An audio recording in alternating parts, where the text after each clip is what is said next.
Demand schedule और demand curve को हम लोगों ने देखा था पिछली क्लास में। हम लोग कहाँ तक आए थे बेटा? डिमांड शेड्यूल और डिमांड कर्व की बात हम लोगों ने की थी यहाँ पर।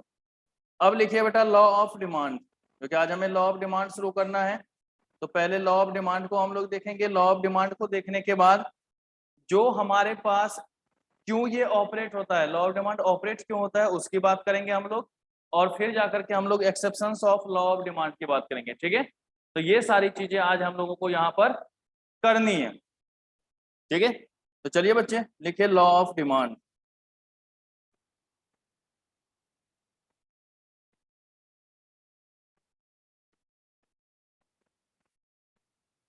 Law of demand.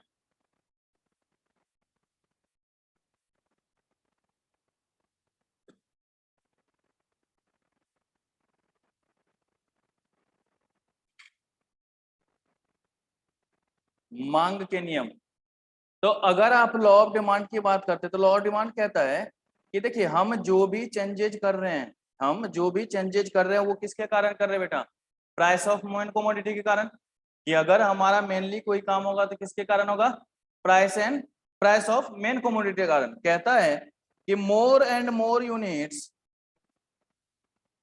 More and more units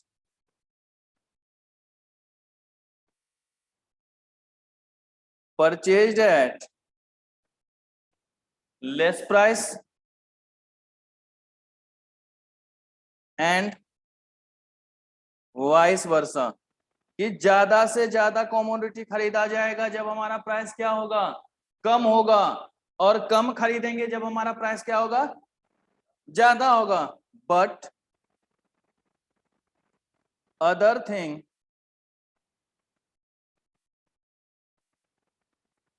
being constant. ये जो बीइंग कांस्टेंट की बात करते हैं इसी को कहते हैं सेटरिस पेरिबस।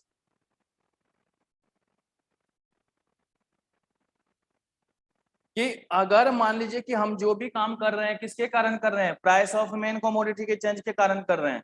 हम जो भी काम कर रहे हैं वो किसके कारण कर रहे हैं बेटा? Due to change in price of main commodity. तो हमारा जो मेन काम होगा वो प्राइस ऑफ मेन कमोडिटी के कारण होगा।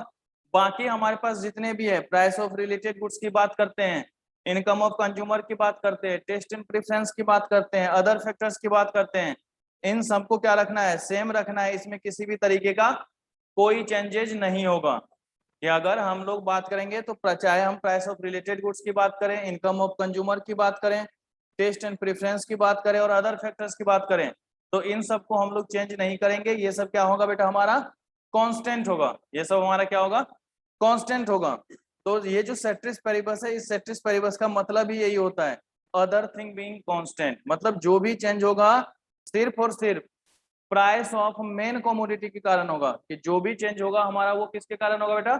प्राइस ऑफ मेन कमोडिटी के कारण होगा। उसके अलावा जितने भी हमारे पास फैक्टर्स हैं, चाहे वो प्राइस ऑफ रिलेटेड गुड्स की बात कर रहे हैं हम लोग, चाहे हम लोग इनकम ऑफ कंज्यूमर की बात कर रहे हैं, चाहे टेस्ट एंड प्रेफरेंस की बात कर रहे हैं या अदर फैक्टर्स की बात कर रहे हैं, उन सबको क्या रखा जाएगा? यहाँ पर सेम रखा जाएगा, उसमें कोई भी बदलाव नहीं होगा। तो हम लिख सकते हैं बेटा price of related goods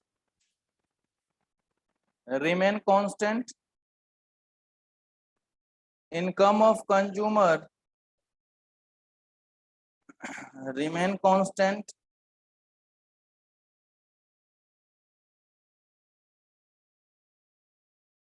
taste and preference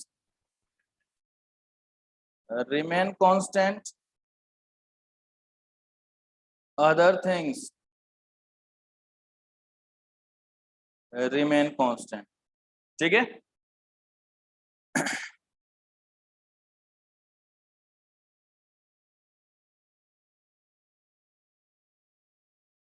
कि चाहे हम प्राइस ऑफ रिलेटेड गुड्स की बात करें, चाहे इनकम ऑफ कंज्यूमर की बात करें, चाहे टेस्ट एंड प्रेफरेंस की बात करें, चाहे अदर फैक्टर्स की बात करें, ये सबको क्या रखा जाएगा? सेम रखा जाएगा। इसमें कोई भी बदलाव नहीं होगा। अब कहता है कि अगर आपको कभी भी लॉ ऑफ डिमांड देखना है, लॉ ऑफ डिमांड को समझना है, तो उसके लिए डिमांड शेड्यूल और डिमांड कर्व का होना जरूरी है। कहता है to understand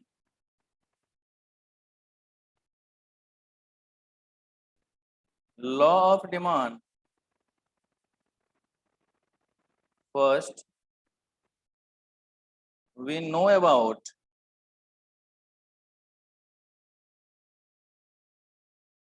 demand schedule and demand कर कि अगर हमें लॉ ऑफ डिमांड को समझना है, अगर हमें लॉ ऑफ डिमांड को समझना है तो लॉ ऑफ डिमांड समझने के लिए हमें क्या करना पड़ेगा, डिमांड शेड्यूल और डिमांड कर्व को देखना पड़ेगा। इसीलिए हमने सबसे पहले किसको देखा, डिमांड शेड्यूल और डिमांड कर्व को। तो चलिए जरा एक बार हम वापस आते हैं डिमांड शेड्यूल और डिमांड कर्व। देखो बेटा, ये हमने आपको बताया था डिमांड कर्व। डिमांड कर्व में देख रहे हो कि जब प्राइस 10 था तो डिमांड कितना था, 30 यूनिट। फिर प्राइस 20 हो गया तो डिमांड कितना हो गया, 20 यूनिट। प्राइस अगर 30 था तो डिमांड 10 यूनिट। मतलब जैसे जैसे प्राइस बढ़ता गया तो हमने देखा क्या हो रहा है, डिमांड कम हो रहा है, मतलब नेगेटिव रिलेशन हो रहा है। तो इसीलिए हम लोग कहते हैं कि जो डिमांड कर्व होता है बेटा वो स्लोपिंग डाउनवर्ड होता है। डिमांड कर्व क्या होता है बेटा, तो वहां पर हमने कंक्लूजन इसीलिए नहीं लिखा था, कंक्लूजन अब यहां लिखते हैं कि demand curve sloping downward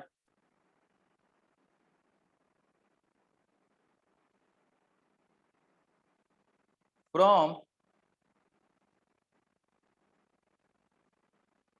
left to right, from left to right। कि डिमांड कर्व जो होगा वो हमारा क्या होगा, स्लोपिंग डाउनवर्ड होगा फ्रॉम लेफ्ट टू राइट। तो इसका रीजन हम समझ गए ना कि दोनों में क्या रिलेशन दिख रहा है, वहां पर हमारा नेगेटिव रिलेशन दिख रहा है। तो इसलिए हम लोगों ने लिखा कि हमेशा क्या होगा, स्लोपिंग डाउनवर्ड होगा।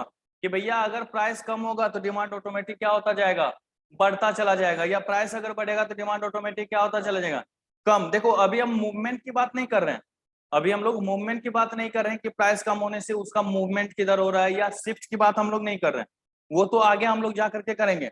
अभी जो हमारा काम हो रहा है कि हम देख रहे हैं कि डिमांड कर्व कैसा होता है, तो हम लोग क्या बोलेंगे, sloping downward from left to right, sloping downward from left to right. ये चीज आपको यहाँ पर देखना है। इसी के लिए हमें क्या करना होता है, डिमांड शेड्यूल और डिमांड कर्व को देखना होता है। बाकी इसमें आपको कोई और बातें नहीं करनी। लेकिन हमने यहाँ ये बात तो लिख दिया, पंगा यहीं से अब क्रिएट होता है। अब मैं आपसे ये क्वेश्चन पूछ सकता हूं कि बताओ बेटा, why does law of demand operates, कि क्या कारण है कि लॉ ऑफ डिमांड ऑपरेट होता है। मैं पूछ सकता हूं इस तरीके से बातें, और ये ग्रेजुएशन में बार बार पूछा जाता है, ठीक है। या मैं ऐसे भी पूछ सकता हूं, why does demand curve slope downward,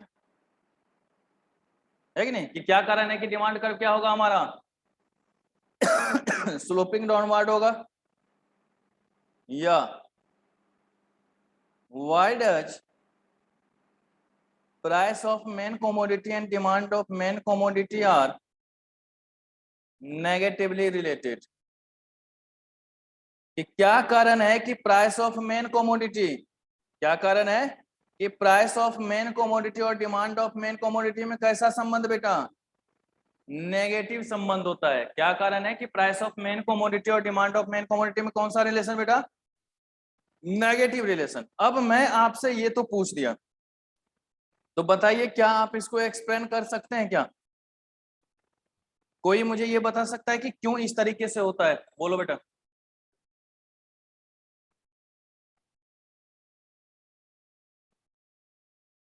वही तो पूछ रहा हूं, क्यों, कैसे हमें ये पता चलता है।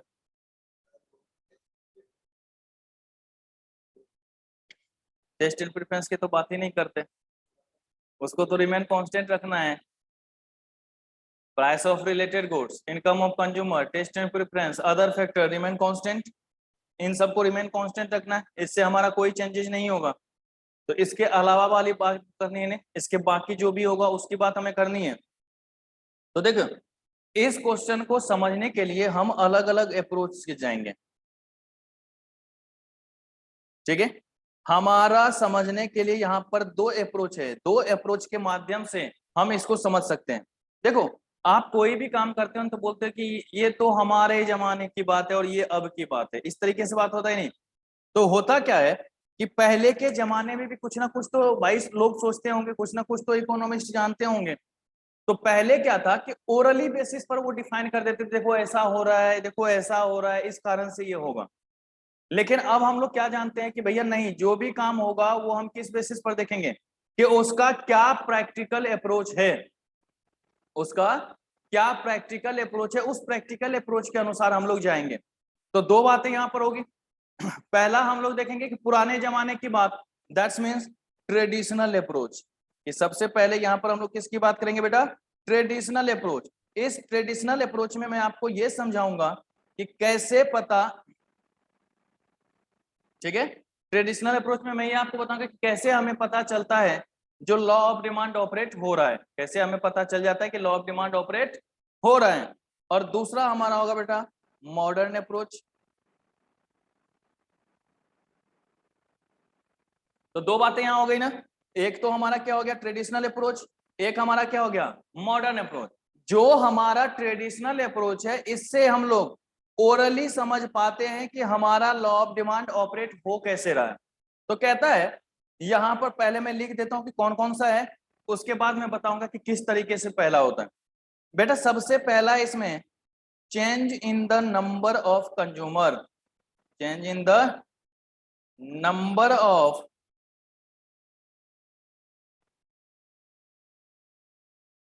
यहां तो मैं समझा ही रहा हूं और फिर मैं इसका जब नोट्स भेजूंगा तो एक बार अच्छे से उसको पढ़ लेना। ठीक है, यहाँ पे मैं पूरा समझाऊंगा, जब नोट्स भेजूंगा तो उसको अच्छे से पढ़ लेना, जहां भी ये सब शब्द लिखा गया होगा, ठीक है, उसको देख जरूर लेना। एक मिनट,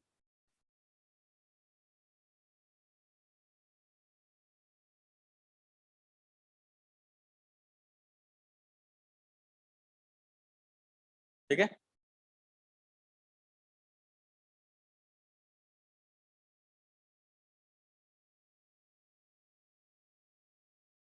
तो पहला क्या हो गया हमारा बेटा, change in the number of consumer. दूसरा होता है LDMU, law of diminishing marginal utility, law of diminishing marginal utility. और तीसरा होता है बेटा डाइवर्स यूजेज ऑफ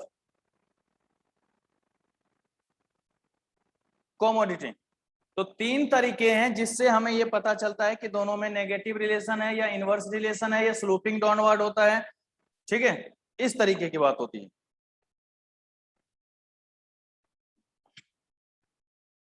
अगर यही हम मॉडर्न अप्रोच पे देखते हैं तो सबसे पहला होता है बेटा प्राइस इफेक्ट। सबसे पहला क्या होगा, प्राइस इफेक्ट, पी। दूसरा हमारा होगा बेटा सब्स्टिट्यूशन इफेक्ट।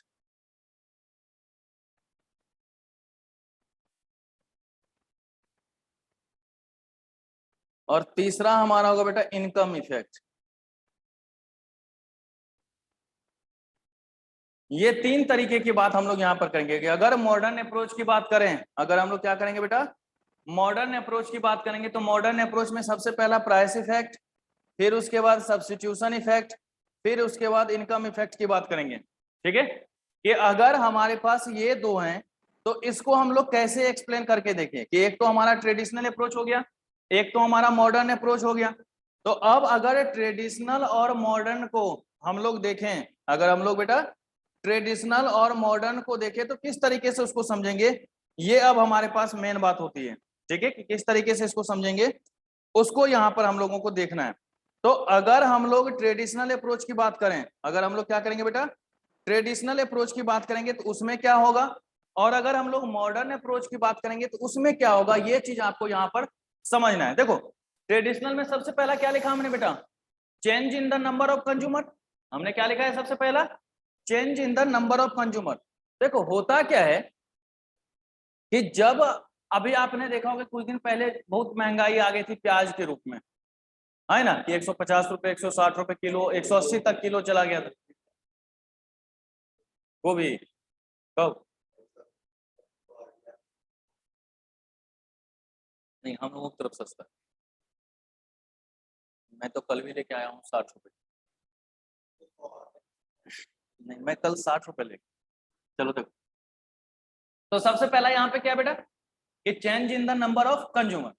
तो जब महंगाई बढ़ती है तो वहां पे कस्टमर, देखो यहाँ पे सिर्फ ओरली आपको समझना है कि क्या बातें हो रही, यहाँ पे कोई प्रैक्टिकल अप्रोच नहीं होता, सिर्फ समझने वाली बात होती है। तो इसमें क्या कहता है कि कंज्यूमर के बारे में जब देखता है वो, कि भैया जब प्राइस सस्ता था तो लोग ज्यादा से ज्यादा खरीद रहे थे, अब प्राइस बढ़ गया है ना तो लोग कम आ रहे हैं, या जो आ भी रहे हैं ना, तो पहले अगर 1 किलो लेते तब बोलते हैं 250 ग्राम दे दो। तो मतलब ये अंतर आखिर हो क्यों रहा है? तो ध्यान में आता है, अच्छा प्राइस बदल गया है, इस कारण से लोग हमारे पास आना कम हो रहे हैं। या कहीं पर देखते हो सेल लग जाता है कि नहीं, लूट लूट लूट, आइए फ्री में पाइए, है कि नहीं, 50 प्लस 50 प्लस 50% का डिस्काउंट, मतलब 150 नहीं है बेटा, पता है ना, 77.5%, तो सॉरी 87.5%। तो अगर इस केस में हम लोग देखेंगे तो कैसे निकालेगा?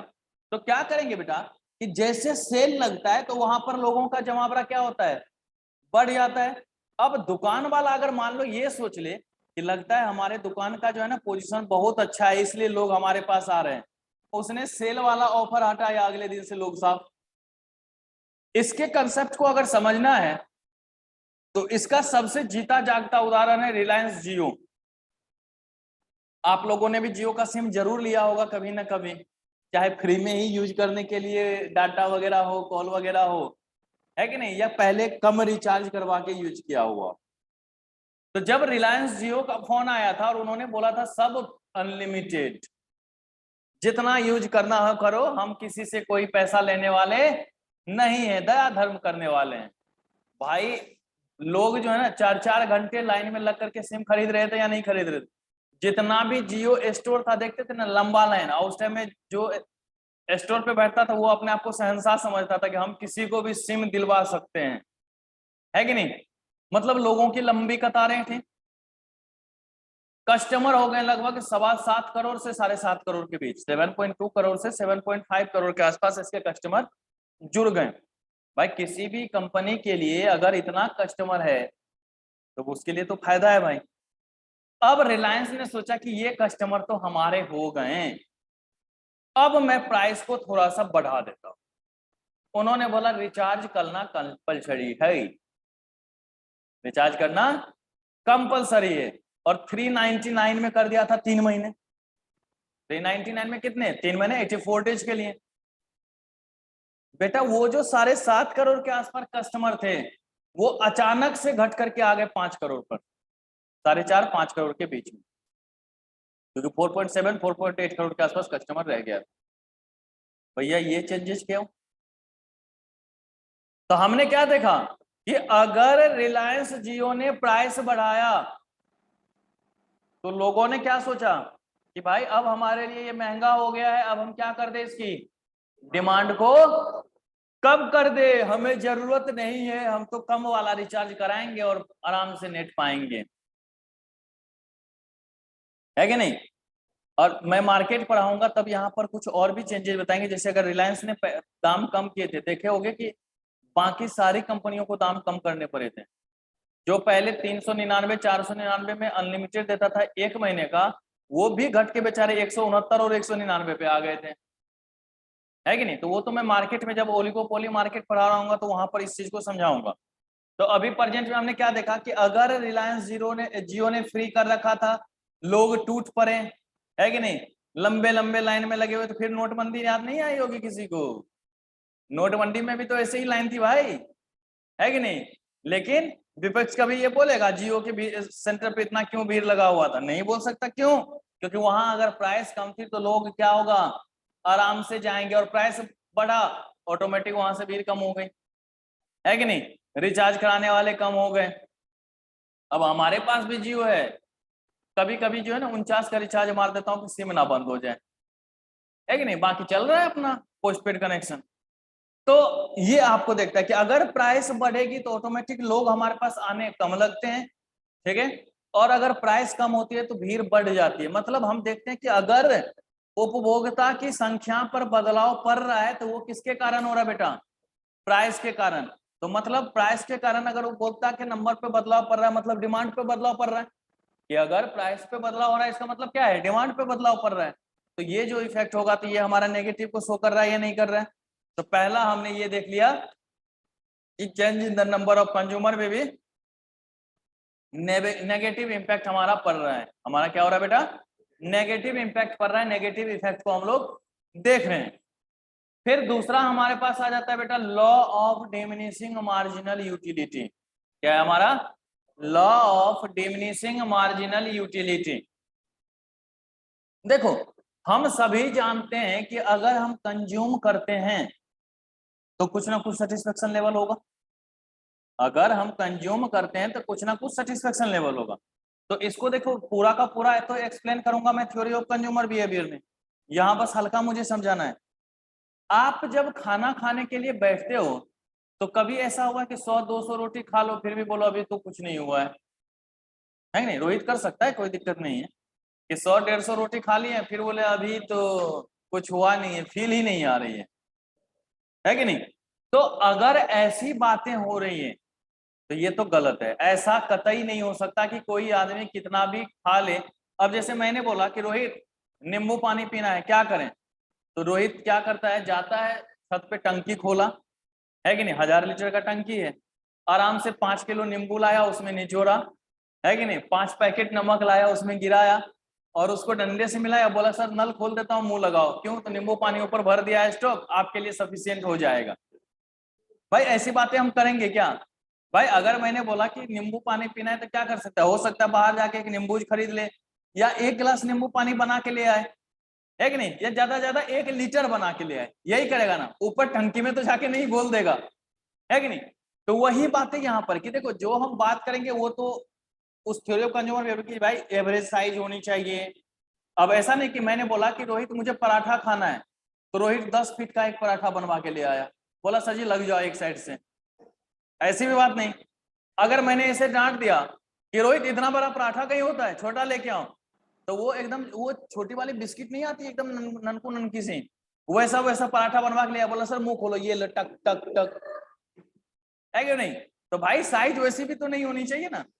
मतलब हम जब भी बात कर रहे हैं इसकी तो हमेशा याद रखना कि एवरेज साइज ऑफ कमोडिटी की होगी। जो कमोडिटी होगा वो क्या होगा? एवरेज साइज की। भाई जो नॉर्मल पराठा का साइज होता है वैसा ही होना चाहिए, ना ही ज्यादा बड़कू होना चाहिए ना ही छोटकू होना चाहिए, है कि नहीं? Not very large not very small. इस कंसेप्ट को यहां पर देखना है, ठीक है, कि जो हमारे पास अगर एलडीएमयू की बात करें तो जो क्वांटिटी होगा वो क्या होना चाहिए? एवरेज साइज का होना चाहिए। जो भी हमारे पास कमोडिटी होगा वो कमोडिटी क्या होगा बेटा? एवरेज साइज का होगा, कि not very large not very small की बात हम लोग करते हैं यहां पर। तो अगर हम लोग एलडीएमयू देखते हैं कि अगर मान लीजिए कि रोहित गोलगप्पे खाने जाता है, ठीक है, या मान लो कि मैं आज पार्टी दे रहा हूं, मानना है बस बेटा, पार्टी तो मैं कभी दूंगा नहीं, है कि नहीं, महाकंजूस एक ही शख्स बाबा राकेश, है कि नहीं, तो पार्टी दूंगा नहीं। और कल मैंने ऑफर दिया था कि जो बच्चा टेस्ट में ज्यादा लाएगा उसको पार्टी देंगे, और एक बच्चा जीत चुका है जिसके 300 नंबर आए हैं तो उसको तो पार्टी मिलेगी। आराम से एक जो है 5 रुपए वाला टॉफी खिला दूंगा, होगी पार्टी। भाई हम इकोनॉमिक्स वाले टीचर हैं, क्वेश्चन ऐसे ही घुमाते हैं, है कि नहीं?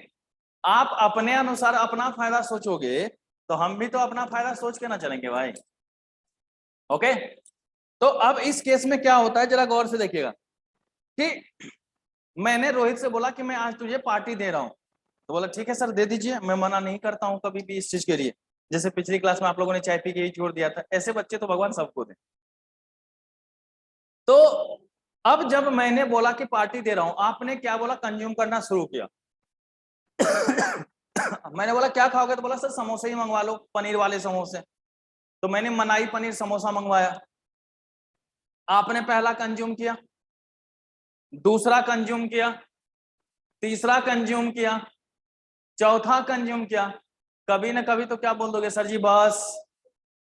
लेकिन मुझे ये लगा कि रोहित जो है 20 समोसे तक तो आराम से निपटा ही देगा, है कि नहीं? मुझे ये लगा कि रोहित क्या करेगा, 20 समोसे तक तो आराम से निपटा देगा। तो अगर हम, मुझे लग रहा है कि 20 समोसे तक वो निपटा सकता है, तो मैं क्या करूंगा, 20 समोसे मंगा लूंगा। और लेकिन रोहित को क्या देख रहा हूं कि 4 के बाद ही बस। तो अब मैं क्या सोचूंगा, अरे यार ये बाकी पैसे ना बर्बाद हो गए। बोलूंगा या नहीं बोलूंगा? ये हमने क्यों बोला? हमें तो सोचना ये चाहिए था समोसे बर्बाद हो गए, हमने उसका रिलेशन पैसे से क्यों कर दिया भाई, है कि नहीं? तो हमारा वहां पर ये माइंड होता कि अगर ये नहीं तो कोई काम और कर रहे होते हैं, इस पैसे से अगर ये समोसा नहीं आता तो कोई और काम हम लोग करते हैं।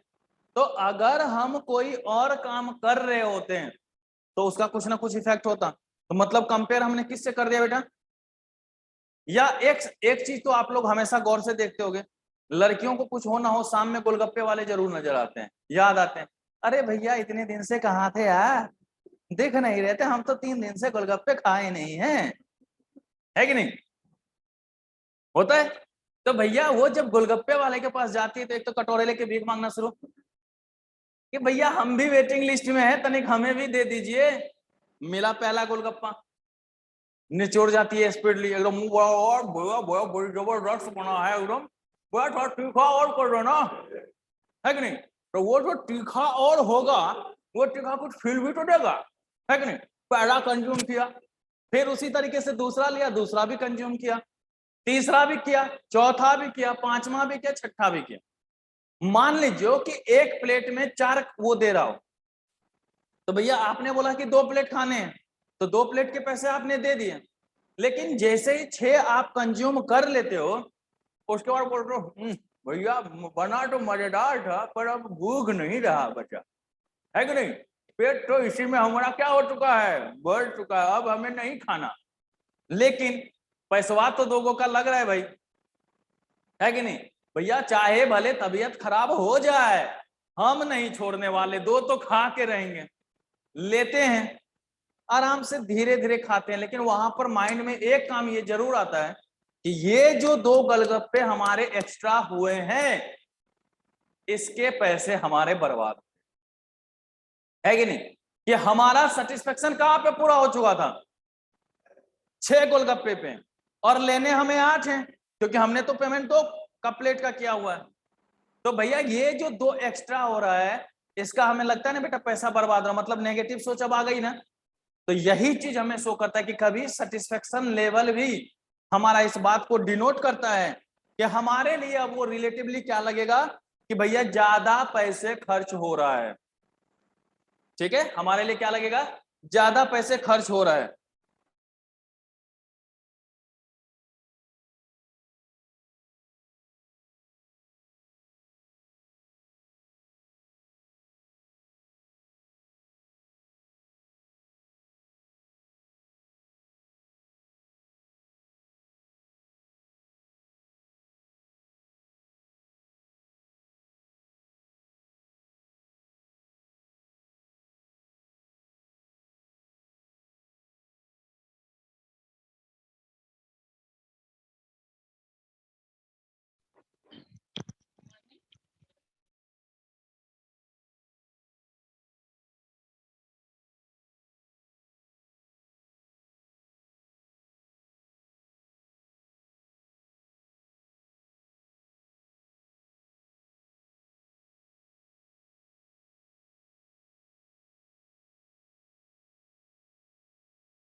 हाँ बेटा मैंने आवाज म्यूट किया हुआ था।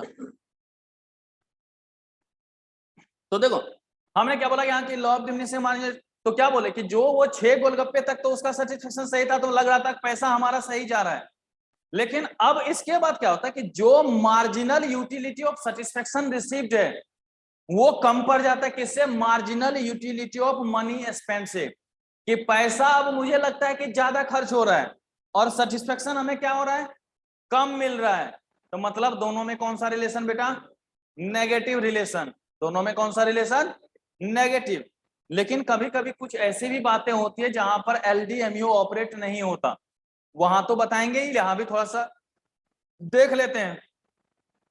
जैसे मान लो फजल बेटा मेट्रो से आता है कि नहीं, चाहे कितना भी लेट हो आएगा मेट्रो से। तो मैंने बोला भाई क्यों इतना लेट करता है, सर क्या बताएं, एक सुंदर सी परी आती है हमारे साथ में, उसको देखते देखते समय यूं गुजर जाता है पता ही नहीं चलता। देख लो चेहरे पे स्माइल तो देखो, है कि नहीं, कि भाई वो जो स्माइल है ना वो उस सुंदरता के पीछे छुपा हुआ है। मतलब तुम्हारे चेहरे को देखकर हमें आसमान नजर आया, है कि नहीं, वाह वाह वाह वाह, है कि नहीं, तुम्हारे चेहरे को देखकर आसमान नजर आया, हम कहां खो गए पता ही नहीं चला। क्योंकि आना था लक्ष्मी नगर, पहुंच गए कनॉट प्लेस, है कि नहीं, आना था लक्ष्मी नगर, पहुंच कहां गए, कनॉट प्लेस। तो बेटा ये जो नेचर एंड ब्यूटी होता है ना बेटा, उसमें कभी भी लॉ ऑफ डिमांड ऑपरेट नहीं होगा, है कि नहीं, क्योंकि उस सुंदरता के पीछे तो बेचारा बचपन से भाग रहा है, ये भला अभी तक मिली नहीं। भागने में कोई कष्ट है क्या, कभी ना कभी तो मिलेगी, है कि नहीं। तो उसकी आंखों में आंखें क्या पड़ी, कनॉट प्लेस आ गया, है कि नहीं, आना था लक्ष्मी नगर, पहुंच कहां गए बेटा, कनॉट प्लेस। तो डिफरेंस अंतर तो आएगा यहां पर। तो नेचर और ब्यूटी में कभी भी लॉ ऑफ डिमांड ऑपरेट नहीं होता, है कि नहीं। सर मान लो कि मैं आपको ये बोल दूं बेटा आज बहुत ही इंपॉर्टेंट क्लास है, आज की क्लास मिस करना, मैंने मान लो मैंने सुबह सुबह ये तुम्हें मैसेज किया, तुमने बोला जी सर ओके, तब तक उस मेट्रो वाली का मैसेज आ गया इनके पास कि मैं, मुझे ना तुम्हारा नंबर तुम्हारे एक दोस्त से मिला, रोहित नाम का दोस्त था, वो साथ में जा रहा था, उससे मैंने नंबर लिया है कि नहीं, आज हमें मिलना है। तो आपने बोला कितने बजे, जी वही 8:30 बजे। अब आपके माइंड में एक आएगा 8:30 बजे एक की क्लास भी है, लेकिन वहां पे वही काला कालूटा सा मिलेगा नेचुरल ब्यूटी वाला, है कि नहीं, वहां पर वही मिलेगा नेचुरल ब्यूटी, और यहां तो कुछ और नेचुरल ब्यूटी है भाई, है कि नहीं। कोई नहीं, एक मैसेज इधर आएगा, सर जी आज पेट में बड़ी जरा दर्द हो रहा है, हिल नहीं सकते सर, क्या बताएं, आना तो बहुत चाहते हैं पर आ नहीं सकते हैं, है कि नहीं। पहुंच गया उधर, है कि नहीं, एकदम आराम से सीसीडी में बैठा, एक दूसरे के हाथ में कॉफी का कप पकड़ा है और चुस्की लेते हुए अपना फील लेने वाली बात सब करने लगा। इधर का कॉन्सेप्ट साफ है कि नहीं। लेकिन भैया ये तो बाद में भी हो जाएगा, सेटिस्फेक्शन कहां पर मिल रहा है, कॉफी कैफे डे में, कनॉट प्लेस, है कि नहीं। तो वो जो आपका सेटिस्फेक्शन रिसीव्ड होता है वो आप 2 घंटा 4 घंटा 5 घंटा बैठेगा, आपको कभी फील नहीं होगा कि कितना समय गुजर गया। लेकिन जब हम इकोनॉमिक्स पढ़ा रहे होते हैं तो घड़िया की तरफ ध्यान जाता है, हमें यार कितना बोलेगा, 20 मिनट हो गया, 40 मिनट हो गया, सर जी ओवर भी कर दो यार, होगा ही नहीं होगा। तो मतलब वहां पर एलडीएमयू ऑपरेट हुआ क्या। तो ये जो सौंदर्य की बात करते हैं ना बेटा, सुंदरता की जो बात करते हैं, वहां पर एलडीएमयू ऑपरेट नहीं होता। जैसे देखो बेटा इस ट्रैक से थोड़ा सा अगर हट के सोचें, पहाड़ पे बहुत सारे लोगों को घूमने का एडवेंचर, है कि नहीं, मौत से एडवेंचर, घूमने का शौक होता है। कभी कोई बड़ा सा पत्थर आता है लेकिन हम तुम्हारे हैं सनम कह के चला देते हैं, है कि नहीं। पत्थर को भी तो प्यार होता है आपसे कि आओ तुम घूमने आए, हम तुम्हें कैसे छोड़ दें, लेके चलते हैं, तो लेके चल देता है उसको भी। लेकिन फिर भी लोग घूमने जाते हैं या नहीं जाते हैं। बहुत सारे आपने जो झरना वगैरह है वहां का वीडियो देखा होगा कि नहा रहे होते हैं, स्लिप कर गया मर जाता है, ऊपर से पत्थर गिरा मर जाता है, इस तरीके की वीडियो आप लोग देखते होंगे। लेकिन फिर भी लोग जाना छोड़ते हैं क्या, नहीं। गाड़ी चल रही होती है, ऊपर से एक पत्थर गिरा पूरा गाड़ी साफ। अभी कुछ दिन पहले हिमाचल में भी इसी तरीके से हुआ है, देहरादून के पास कुछ दिन पहले पुल ही बह गया, उस पर जितनी गाड़ियां तो वो भी साफ, है कि नहीं। तो अब इस केस में क्या है कि कैलेमिटीज आ रही है लेकिन फिर भी लोगों को क्या है भाई, हमें घूमना है तो घूमना है, चाहे जान हथेली पर क्यों ना हो, है कि नहीं, चाहे गोली चल जाए लेकिन हम तो प्यार करवे करेंगे, है कि नहीं, सौंदर्यता से, है कि नहीं। चेहरे पे स्माइल आ जाए, मंद ही मंद मुस्कुरा रहा होगा, कोई तो मिले ऐसी बेटा मिलेगी सीए बनने के बाद, उससे पहले जो भी मिलेगी वो कैरियर बर्बाद करने के लिए मिलेगी। ठीक है, चलो जी जनाब। अब उसके बाद क्या होता है, तो पहला क्या होगा कि नेचर और ब्यूटी में कभी भी लॉ ऑफ डिमांड ऑपरेट नहीं होगा। फिर हम बात करते हैं एडिक्शन की, बुरी लत। बुरी लत का मतलब यहां पे मैं ले लेता हूं कि जैसे मदिरा पान वगैरह हो गया, है कि नहीं, करेंगे दारू पार्टी, वहां पर लॉ ऑफ डिमांड ऑपरेट नहीं होता। आपने एक मूवी देखी होगी सूर्यवंशम। सूर्यवंशम में कादर खान जो है वो अनुपम खेर को बोलता है आजा एक पैक मार ले। बोलता ना जी आप तो मेरे मालिक है, आपके सामने हम कैसे मार लें। बोलता मैंने बोला ना मार। तो बेचारा नीचे बैठता है और आराम से लेता है और फिर ऐसे पीछे घूम के मार लेता है कि नहीं। आफ्टर हाफ बाल्टी विस्की डोंट रिस्की, आ जाता है अपने फॉर्म में, है कि नहीं। बैठता आराम से उसके सामने, पैर उसके सोफा की तरफ करके रखता, बोलता चल पैक बना, है कि नहीं। कादर खान बोलता है बदतमीज, ऐसे नहीं, बोला बोला ना बना, बोला अब नहीं, बोलता तू कहेगा तो पीऊं और तू कहेगा तो चोर, चाल बना जल्दी, है कि नहीं। अब उसके बाद सटासट मारे जाता है कि नहीं। तो देख रहे कि पहले नाना फिर लाला, है कि नहीं। तो मतलब ये जो होता है ना, इसमें कभी भी लॉ ऑफ डिमांड ऑपरेट नहीं होता। आप कितना भी सभी जानते हैं कि हमारे स्वास्थ्य के लिए हानिकारक है, लेकिन फिर भी मंदिर से ज्यादा भीड़ कहां पर बेटा,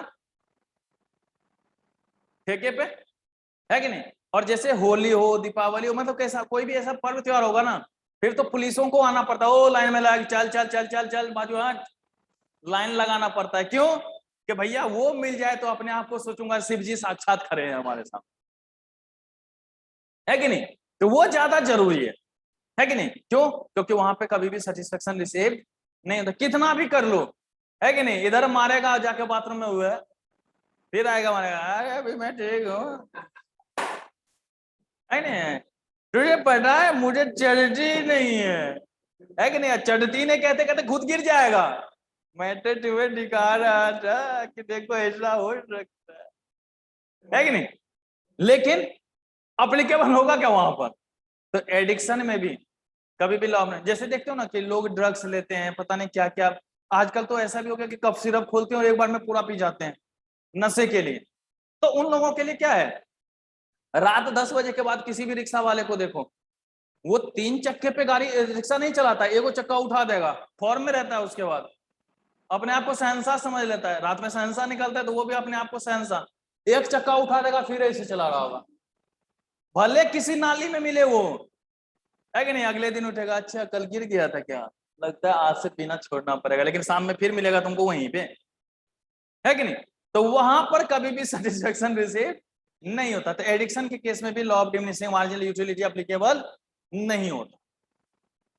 फिर उसके बाद हम बात करते हैं, क्यों पैसा पैसा करते हो, क्यों पैसे पे तुम मरते हो। मनी और गोल्ड कितना भी आ जाए सेटिस्फेक्शन रिसीव्ड नहीं होता। मनी और गोल्ड कितना भी आ जाए हमारा सेटिस्फेक्शन रिसीव्ड नहीं होता। भैया अगर सेटिस्फेक्शन रिसीव्ड होता तो फिर अंबानी आज काम ही नहीं कर रहा होता, रतन टाटा इस उम्र में क्यों काम करते बेचारे, अडानी वगैरह इस उम्र में क्यों काम करता। भाई अब इतने पैसे तो हो गए कि जिंदगी भर ऐशो आराम की जिंदगी जिएगा, है कि नहीं। माइक्रोसॉफ्ट का जो मालिक है कि नहीं, वो सब इतना पैसा क्या करेगा, लेकिन फिर भी काम करता है या नहीं करता। तो पैसा कितना भी आ जाए अपने आप को बोलेगा देखो उससे थोड़ा सा कम है, मैं अभी गरीब हूं, रिलेटिवली मेजर अपने आप को कर लेता है। किसी के पास 5 कार है, किसी के पास 4 कार है, तो 4 कार वाला क्या बोलेगा, आई एम सो पुअर, कि भाई उसके पास 5 कार, मेरे पास सिर्फ 4। जैसे बात है बेटा 2017 की, 2017 में अमेरिका में एक बंदे ने सुसाइड करी थी, और उसने सुसाइड नोट में लिखा था कि मुझे ये कहते हुए दुख हो रहा है कि मैं पूरे अमेरिका का सबसे गरीब आदमी हूं, मैं पूरे अमेरिका का सबसे गरीब आदमी हूं, इसलिए मैं क्या कर रहा हूं, सुसाइड कर रहा हूं। जब उसका टोटल वैल्यूएशन किया गया तो वो इंडिया का मिडिल क्लास से भी अच्छा फैमिली था, दैट मींस कम से कम लखपतिया तो जरूर था, ठीक है, कि कम से कम वो लाखों रुपए का मालिक आराम से बन के जिंदगी जी सकता था, यहाँ पर 2-4 कार का मेंटेन यहाँ पर कर सकता था, ऐसे जिंदगी जी रहा था। लेकिन वो क्या बोल के सुसाइड किया कि हम सबसे गरीब लोग हैं। मतलब पैसा कितना भी आए सेटिस्फेक्शन नहीं मिलता, पैसा कितना भी आ जाए सेटिस्फेक्शन नहीं मिलता। तो हमने क्या बोला, नेचर एंड ब्यूटी में कभी भी law of diminishing marginal utility applicable नहीं होगा, एडिक्शन में कभी भी law of diminishing marginal utility नहीं होगा, मनी और गोल्ड में कभी भी।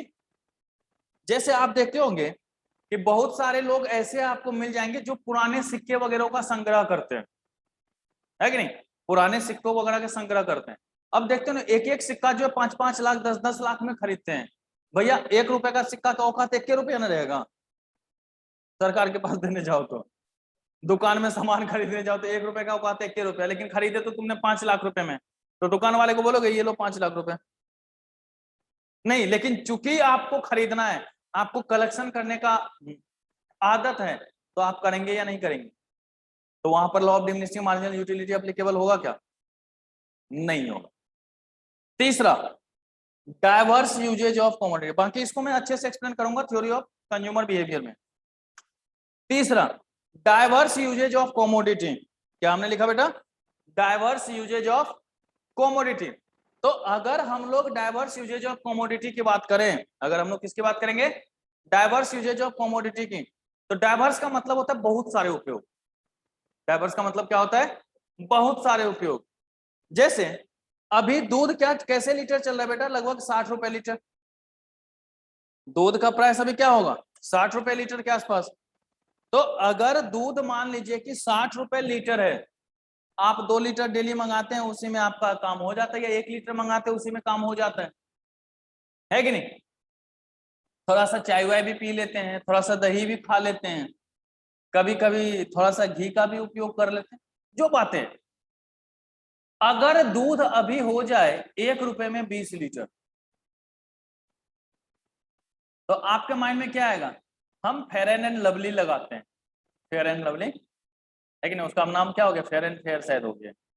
या फिर आप वो मेंस वाला जो आता है कि नहीं, आप लोग तो पुरुष हैं तो पुरुष वाला काम करेंगे, तो मेंस वाला क्रीम चबोरते हैं मुंह पे कि क्या हो कि वो मेट्रो वाले के सामने सुंदर भी तो दिखना है कि नहीं? तो भाई सुंदर दिखना है तो इसलिए क्या गया, मुंह पर पूरा लेप लिया। जब दूध सस्ता होगा तो आपके माइंड में ये ख्याल होगा वो क्रीम जो है वो भी तो बनता है दूध के क्रीम से ही, उसमें मिल्क यूज होता है। तो जब हम क्रीम लगा रहे हैं केमिकल के साथ, तो क्यों ना हम दूध से ही रगड़ रगड़ के नहाएंगे, है कि नहीं? आराम से दूध से बाल्टी भरेंगे और उसमें बैठ जाएंगे और डुबकी लगाते हुए एकदम शरीर को मलते जाएंगे, है कि नहीं? तो ये जब शरीर को मलेंगे तो फील आएगा, आहा नहाने में क्या मजा आ रहा है। लेकिन अगर वही दूध 10,000 रुपए में 1 लीटर हो जाए, आप घर जाओगे बोलोगे मम्मी दूध पीना है, मतलब पागल हो गया, दूध स्वास्थ्य के लिए हानिकारक है, जाओ वहां पे ठेके से 1 पौवा लियो, वहीं मार के लेट जाइयो, काम खत्म, है कि नहीं? भाई महंगा होगा तो आपको ऑटोमेटिक यूज कम होगा, लेकिन अगर सस्ता हुआ तो आप क्या बोलोगे? दही स्वास्थ्य के लिए हानिकारक नहीं होता, लाभदायक है, रोज दही खानी चाहिए, सुबह दोपहर शाम जब मिले दही खाओ। दाल में घी नहीं होना चाहिए, घी में थोड़ा सा दाल मिला दो, ज्यादा फायदा करेगा। खाने के बाद रसगुल्ले कंपलसरी है, मीठा तो कुछ होना चाहिए, है कि नहीं? मुंह मीठा नहीं होगा तो काम कैसे चलेगा, है कि नहीं? तो ये जो सारी चीजें देख रहे हैं, आइसक्रीम खाने के बाद ओ हो क्या बात है, और जो मेट्रो स्टेशन पे जाके आइसक्रीम खाते हैं उसकी तो बात ही कुछ और है। बेटा ये मेट्रो छोड़ देगा कुछ दिन में, रुको तो नहीं, ठीक है? तो अब क्या हो रहा है कि भैया आइसक्रीम भी खाना चाहिए। मतलब अगर प्राइस कम हुआ तो ऑटोमेटिक आप क्या करोगे? उसकी डिमांड को बढ़ा दोगे। अगर प्राइस कम हुआ तो आप क्या करोगे? ऑटोमेटिक उसकी डिमांड को बढ़ा दोगे। लेकिन अगर प्राइस महंगा हो गया, ज्यादा हो गया, तो जब आप बोलोगे ना, जैसे मान लो घर पे कोई गेस्ट आया तो पापा बोलेंगे बेटा 2 कप चाय बनाना, है कि नहीं? 2 कप चाय बना ना। क्यों भैया? तो दूध तो हो गया महंगा, हम उसका यूज क्यों करें, है कि नहीं? लेकिन अगर मान लो दूध अभी जैसे नॉर्मल रेट चल रहा है तो मम्मी का बस एक ही काम रह गया है, कोई आएगा, अरे अरे बैठिए ना, थोड़ा चाय वाय साथ में हो जाए, 1 घंटा बतौनी तो बन जाएगी, 1 घंटा टाइम पास हो जाएगा, दोनों चाय पे चर्चा। मोदी जी ने क्या रूल दिया है, सब लगे हुए उसमें चाय पे चर्चा करने में, है कि नहीं। तो गांव घर की जो लेडीज होती है ना, उनके लिए ये चाय पे चर्चा, ओरिजिनल चाय पे चर्चा होती है। पूरे मोहल्ले की क्या डिमेरिट्स है, किसके यहाँ क्या चल रहा है, किसके घर में कौन सा संग्राम चल रहा है, वो सारी बातें चाय पे चर्चा होगा। कब 1 कप से 2 कप हो गया, 3 कप हो गया, पता नहीं। आते जब उठने लगे, ओहो आज तो थोड़ा सा ज्यादा बैठ गए, नहीं बैठना चाहिए था इतना, बताइए काम बच ले। अरे तो बैठने को किसने बोला था, है कि नहीं। लेकिन उनका तो सेटिस्फेक्शन, जब तक चुगली एक दूसरे का ना कर ले तो पेट का भोजन तो हजम नहीं होगा। देखो देखो फजल को, है कि नहीं, कि भाई जब तक एक दूसरे की चुगली ना कर ले तब तक तो सेटिस्फेक्शन भी रिसीव नहीं होगा। और ये नहीं समझते कि आप यहाँ चुगली कर रहे हो, कहीं और भी आपका भी चुगली हो रहा होगा, है कि नहीं, जैसे को तैसा। लेकिन कौन समझे, यहाँ तो हमें अपना सेटिस्फेक्शन से मतलब है। तो जो डाइवर्स यूजेज ऑफ कमोडिटी, उसमें आपको यही देखना है कि अगर प्राइस कम होती है तो आपको उसका यूजेज बढ़ जाता है, और अगर प्राइस ज्यादा है तो आप सोचते हैं यार बेकार में इतना खर्च करना, इससे अच्छा तो हमारा नहीं यूज करे, वही ज्यादा अच्छा रहेगा। तो वो भी देखेंगे हम लोग, है कि नहीं, कि जैसे ही जियो का रिचार्ज हुआ लोगों ने जियो छोड़ दिया, है कि नहीं, कि क्यों फालतू में रिचार्ज करना, जब हमारे पास से पहला एक सिम है ही सब जगह, तो यही सिम यूज हो रहा है, हम वही यूज करेंगे। तो ये चीज देखना होता है, ये नहीं वो देखना होता बेटा। तो ये बात आपको यहां पर समझना होगा।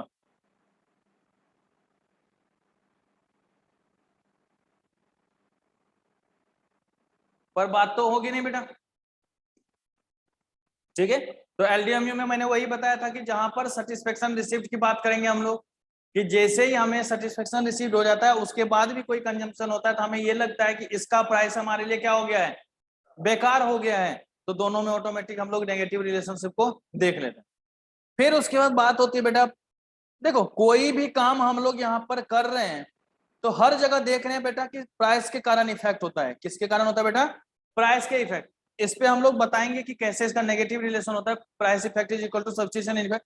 अभी मैंने नॉर्मल माइनस भी मैंने नहीं लगाया है, बस आपको बता दिया कि प्राइस इफेक्ट जो होता है वो सम होता है सब्स्टिट्यूशन और इनकम इफेक्ट।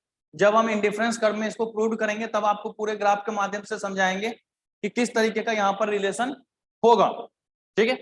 तो देखो हम इतने देर से जो भी काम कर रहे हैं हर हर जगह घूम फिर के एक ही चीज पर आ रहे हैं, और वो क्या है कि प्राइस के कारण बदलाव, प्राइस के कारण बदलाव, प्राइस के कारण बदलाव, है ना। तो this is known as price effect, this is known as price effect. कि जो ये सारी चीजें बदलाव हो रही है, जो भी ये हमारा बदलाव हो रहा है, तो उसको हम लोग किस नाम से जानेंगे बेटा, प्राइस इफेक्ट के नाम से जानेंगे। किस नाम से जानेंगे, प्राइस इफेक्ट के नाम से जानेंगे, प्राइस इफेक्ट के नाम से जाना जाएगा। ओके। फिर उसके बाद है कि प्राइस में एक चीज बताओ, अगर चाय की प्राइस बढ़ती है तो कॉफी की डिमांड बढ़ जाती है या नहीं बढ़ जाती, या कॉफी की प्राइस बढ़ती है तो चाय की डिमांड बढ़ जाती है ना। मतलब प्राइस के कारण हमारे सब्स्टिट्यूट गुड्स पर भी इफेक्ट होता है, तो उसकी भी रिलेशन को देखना पड़ेगा। तो वो हम किस में ले आएंगे बेटा, सब्स्टिट्यूशन इफेक्ट में। किस में ले आएंगे हम लोग, सब्स्टिट्यूशन इफेक्ट में। और सबसे बड़ी बात, जेब में अगर माल हो तो दुनिया अपने कदमों में, है कि नहीं, कि अगर पैसे हैं जेब में तो सारी दुनिया आपकी है, अगर पैसे नहीं है तो सड़क पर चलते हुए भी कोई नहीं पूछेगा। अगर पैसे हैं तो आपके पीछे 10 हमेशा चलने वाले मिलेंगे, अगर नहीं है तो दुनिया में हर पग पर आप अपने आप को अकेला महसूस करो। मतलब जो कुछ भी है वो इनकम के कारण होता है, जो कुछ भी है वो किसके कारण हो रहा है, इनकम के कारण। मतलब इनकम से भी हम प्राइस को, जैसे मान लीजिए मैं इसमें एक कहावत बताता हूं इनकम से रिलेटेड। बेटा मान लीजिए एक पिता और उसका पुत्र बहुत गरीब हुआ करता था, है कि नहीं, बहुत गरीब थे, उसकी मम्मी थी नहीं। तो दोनों बाप बेटा सोचा कि पापा यहाँ गुजारा तो हो नहीं रहा, चलिए शहर जाकर के कुछ कमाते हैं, ठीक है। तो दोनों शहर की तरफ चला।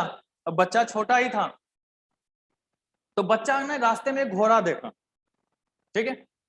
तो बोलता है पापा पापा मुझे ये घोड़ा बहुत पसंद है, आप लीजिए घोड़ा खरीद दो ना, ठीक है। पिता ने उससे पूछा घोड़े वाले से, भैया ये घोड़े कितने का दिया?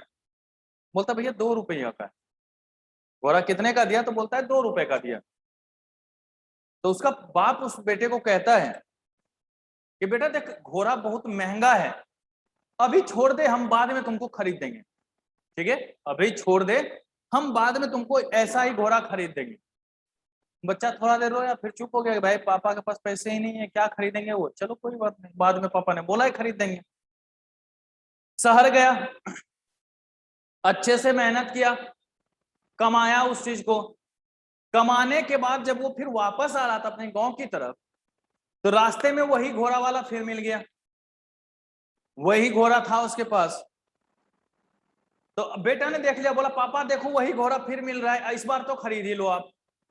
बोलता चल पूछते हैं। तो वो उस घोड़े वाले के पास गया और घोड़े वाले से बोलता भैया घोड़ा कितने का दिया? घोड़ा वाला भी जानता था, इससे पहले भी ये कुछ दिन पहले तो आया था, 2 रुपए तो इसको महंगे लगे थे, तो मतलब ये खरीदने वाला तो है नहीं, ये मजाक कर रहा होगा। तो घोड़ा वाला बोलता है 10 रुपए का घोड़ा है। ठीक है, घोड़ा वाला क्या बोलता है? 10 रुपए का घोड़ा है। बेटा चौंक गया, भाई इतना महंगा। लेकिन उसके पिताजी कहते हैं बस 10 रुपए का, चल ठीक है भाई दे दे, मेरे बेटे को पसंद है, हम खरीद लेते हैं इस चीज को। उसने 10 रुपए दिए और घोड़ा खरीद लिया। अब उसका बेटा अपने पापा से कहता है कि पिताजी, जब यही घोड़ा 2 रुपए में दे रहा था तब तो आप बोल रहे थे महंगा है, और अभी उसने 10 रुपए में दिया और आप बोलते हैं अच्छा इतना सस्ता, ऐसा क्यों? तब पिताजी उसको समझाते हैं इकोनॉमिक्स। कहते रे पुत्र, बचवा, जब हम कमाने जा रहे थे ना, वो 2 रुपया बोला था, पर हमारे जेब में तो अठन्नी था 50 पैसे, तो हम कहां से खरीदते हैं? तो हमारी औकात उसको खरीदने के लिए नहीं थी। तो वहां पर अगर प्राइस 50 पैसे से 51 पैसे भी हो जाता तो वो हमारे लिए औकात से बाहर की बात थी, और हम अपने औकात से बाहर तो काम कर नहीं सकते, तभी तो हम बजट लाइन पढ़ते हैं। तो वो हम उस लाइन से बाहर नहीं जा सकते, तो इसलिए हमारे लिए वो क्या था? महंगा था। लेकिन जब हमने इनकम अर्न किया तो वो हमारे इनकम के बहुत अंदर था, उतना तो हम कभी भी खर्च कर सकते हैं। तो जब हमारे पास पैसा है तो वो अब हमको रिलेटिवली सस्ता लगेगा या नहीं लगेगा? लगेगा या नहीं लगेगा? भाई आप होटल में खाना खाने जाते हो, एक सामने देख लो 5 स्टार होटल है, एक नीचे ढाबा है, आप ढाबा पे भी पहुंचोगे, अगर आपकी इनकम कम है आप 5 स्टार भी जाते हो जब जेब में गड्डी हो। होता ये नहीं होता? तो ये क्यों हो रहा है? ड्यू टू इनकम ना बेटा। तो इनकम के कारण अगर हमारे प्राइस में इफेक्ट पड़ रहा है कि वो रिलेटिवली सस्ता लग रहा है, महंगा लग रहा है, तो कुछ ना कुछ रिलेशन होगा। तो यही चीज हम लोगों ने देखा कि प्राइस पर इन दोनों का भी प्रभाव पड़ता है, इसलिए हमने बोला price effect is equal to substitution effect plus income effect. कि price effect is equal to substitution effect plus income effect. तो ये चीज आपको यहां पर समझना आता है। इन कारणों से हमें ये पता चलता है कि दोनों में कौन सा रिलेशन हो रहा है बेटा? प्राइस ऑफ मेन कमोडिटी और डिमांड ऑफ मेन कमोडिटी में कौन सा रिलेशन हो रहा है? तो ये पूरी महाभारत सिर्फ और सिर्फ हमने इसके लिए पढ़ी थी कि दोनों में नेगेटिव रिलेशन क्यों होता है। क्वेश्चन लिख लिया था आप लोगों ने? जल्दी से नोट कीजिए।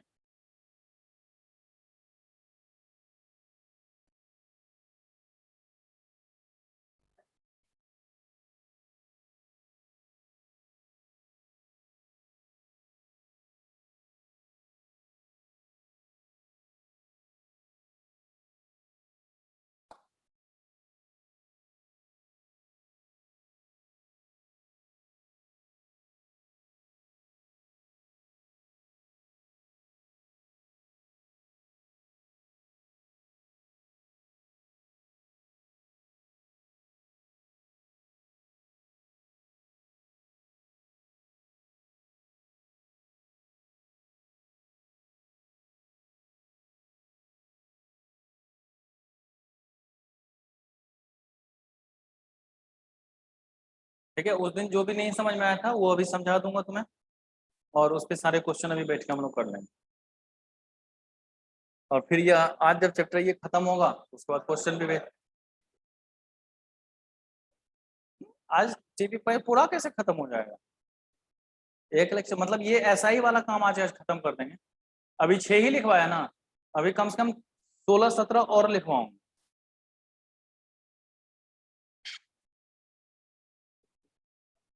क्या हुआ? नहीं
तो ये थी आज की कहानी। अब अगली क्लास में हम लोग देखेंगे exceptions of law of demand को, ठीक है, और फिर जाकर के हम लोग करेंगे मूवमेंट और शिफ्ट ऑफ डिमांड के बाद, ठीक है। तो अगली क्लास में हम लोग वो एक्सेप्शंस और मूवमेंट और शिफ्ट ऑफ डिमांड कर पढ़ लेंगे, और फिर उसकी अगली क्लास में हम लोग इलास्टिसिटी की शुरुआत कर देंगे। ओके, ठीक है बच्चों। हाँ, आज इतना ही, अगली क्लास में हम लोग करेंगे आगे।